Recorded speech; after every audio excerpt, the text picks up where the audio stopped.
time I got to the mid-60s, I was sort of in the frame a lot, had lots of opportunities. By the weekends I was there with a chance, and I started to realise that if I wanted to be a great player, that I needed to control the speed of my swing. When I got into these, when the pressure came on the last day, everything started to happen quickly. It was very difficult to control, your mind running off, and it was very difficult to control the speed of the swing. There was never enough room on the left side of the golf course. I won within 5 or 6 months of going there at Jacksonville, the first PGA win from this side of the pond.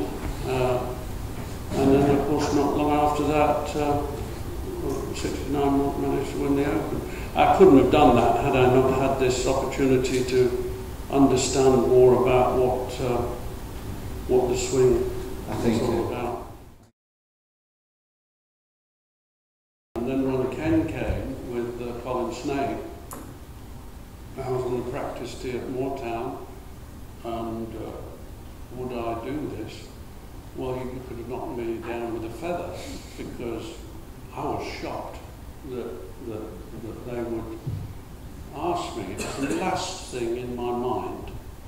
And I was staying with a friend, Marshall Bellow, in Leeds, and I said, I can't answer that question right now. I'll see you tomorrow. And I went back and thought hard about it. And I started to think about what I thought might be wrong, having experienced playing the American Tour, playing Ryder Cups through the late 60s and 70s, and I thought, well, what the hell? Well, it's an opportunity to maybe make some changes.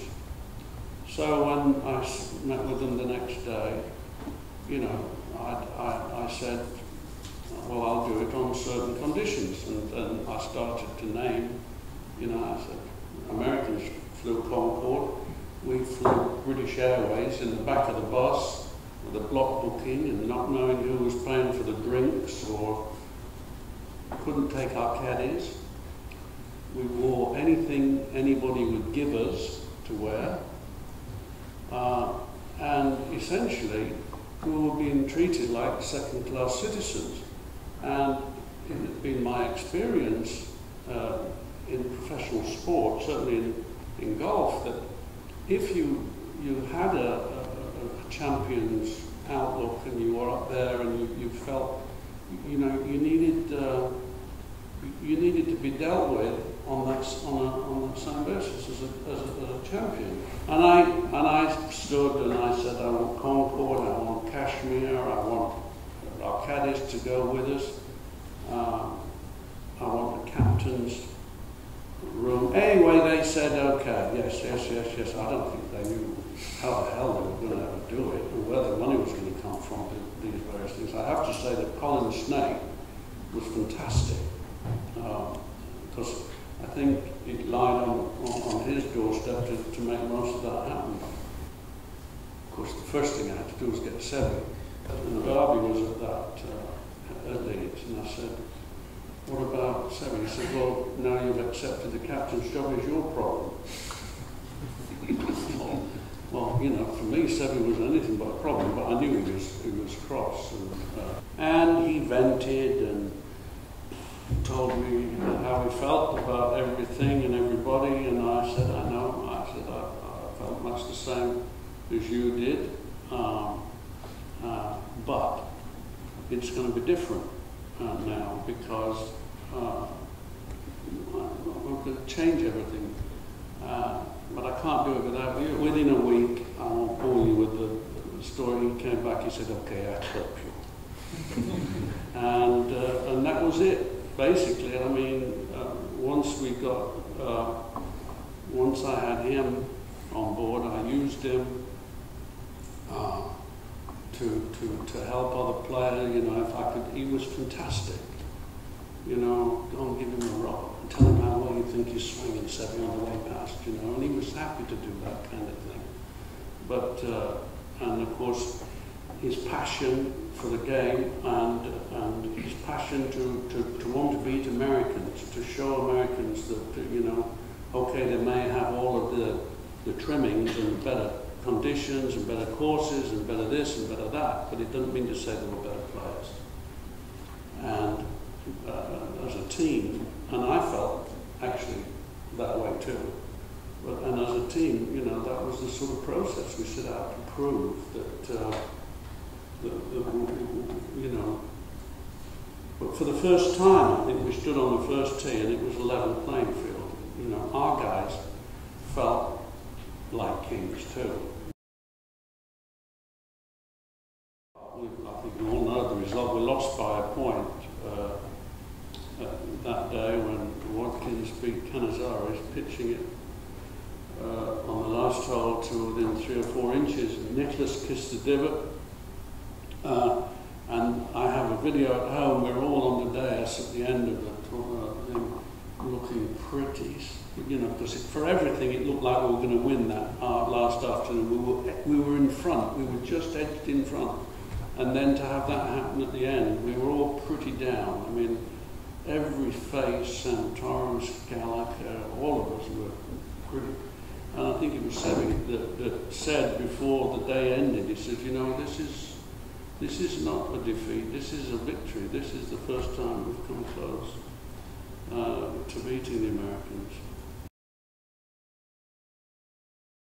It was like no time passed, and we were at the Belfry in '85. Managed to use that as a stepping stone, of course, that close call. We were on home ground now, and the fans sensed it, we sensed it. At the beginning of the week, we were full of it, you know.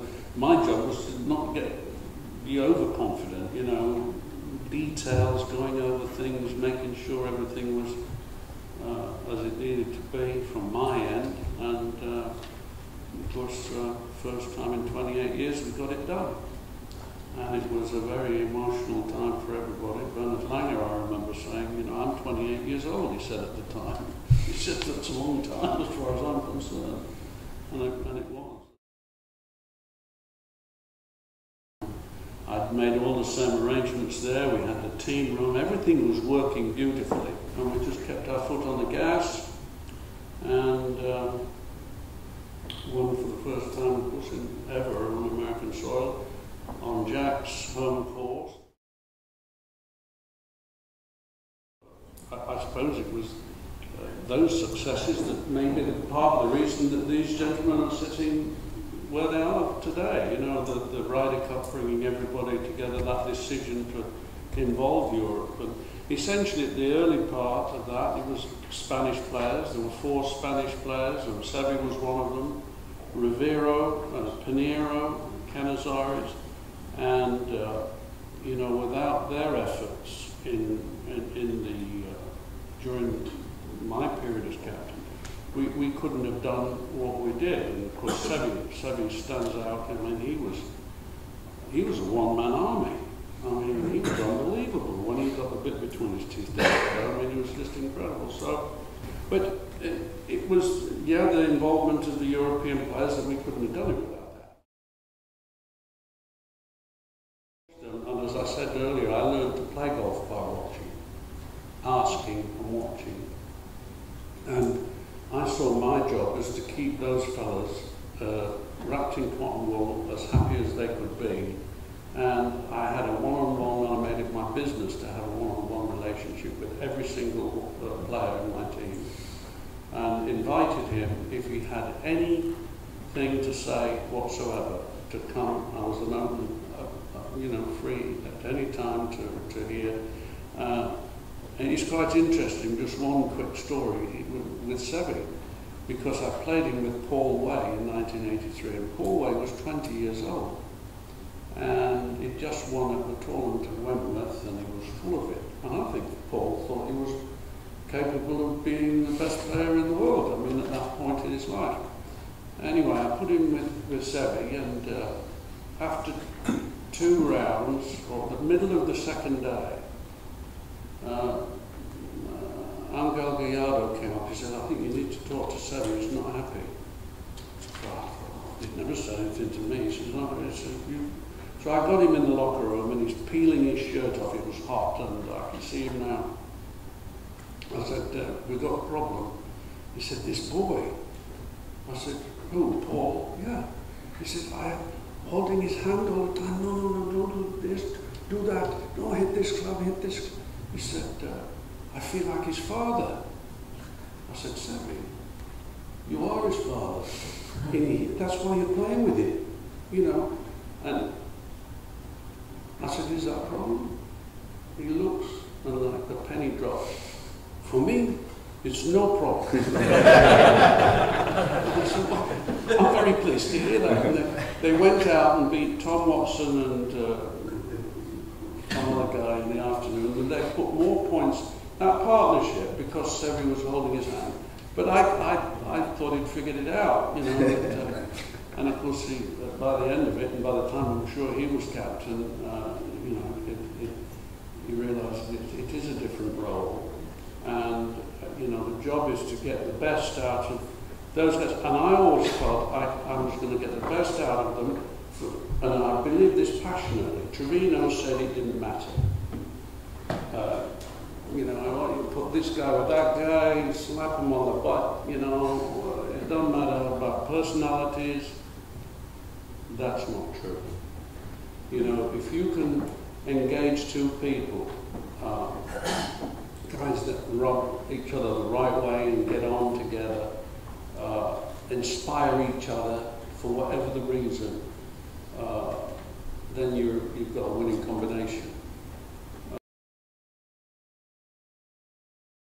I've been asked many times, you know, what was it my major wins that give me the most pleasure, or was it playing in Ryder Cups, captaining Ryder Cups? And it's tough to say, because I couldn't have been a captain of the Ryder Cup team when I won the British Open. I would have been hopeless. So these things come along different times of your life, and they're different challenges, and I'm just pleased that we got, you know, we got it done, and we set something off that just wouldn't stop. It's been like a train now, and I think, you know, we've seen what's happened in world golf. I think, you know, we need to remember that the Ryder Cup spawned the President's Cup. You know, Greg Norman and Gary Player saw us having such a good time that, you know, and Ernie Els and the likes, they wanted to have a similar thing going. They got that going. International players all over the world were watching. Some of them maybe young, practicing, 10, 12, 13 years old.